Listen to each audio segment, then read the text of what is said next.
Good evening. Thanks for joining us. Indigenous delegates who arrived in Rome earlier this week for historic meetings at the Vatican got what others have worked decades to achieve: an apology from the Pope for the abuses many suffered in Canada's residential school system at the hands of the Roman Catholic Church.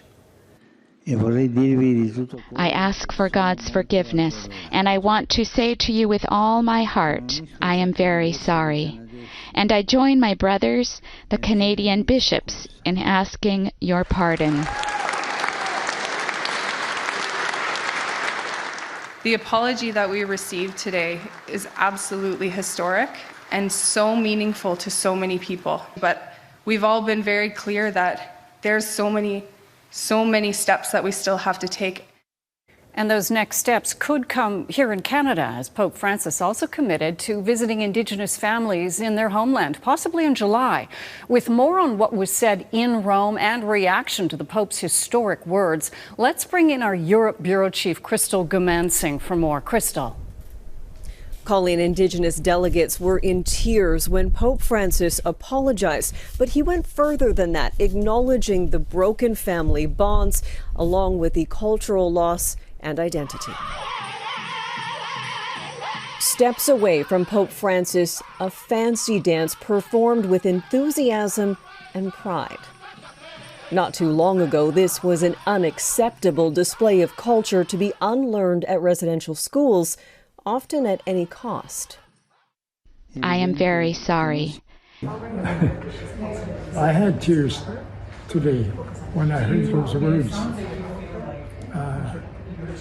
Because like I say, I hoped for it. I prayed for it, I dreamed for it, but never expected to live and see and feel it to happen on my birthday. Holy Father, may the Creator, the Great Spirit, bless us today. The Pope says he was enriched by his encounters with the Inuit, Métis, and First Nations delegates. I also feel shame, I'm saying it now and I'm repeating it, sorrow and shame for the role that a number of Catholics, particularly those with educational responsibilities. I didn't think I would hear him say how he felt shame for and guilt for what the church did to our people. The Pope's words today were historic, to be sure. They were necessary, and I appreciate them deeply. And I now look forward to the Pope's visit to Canada, where he can offer those sincere words of apology directly to our survivors and their families.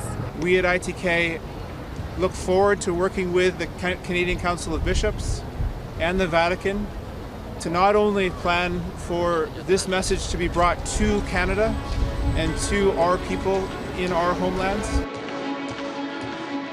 Just like the dedication showed by Métis fiddler Alexander Custerrock, the next steps will require hard work. Chief Wilton Littlechild used the term reconciliation.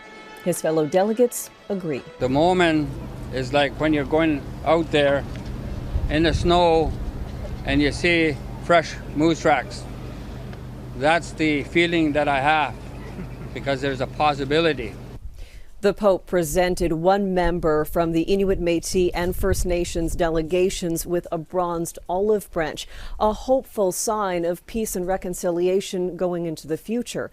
As for other survivors of residential schools, they will get an apology from Pope Francis in Canada, potentially sometime in July. Colleen?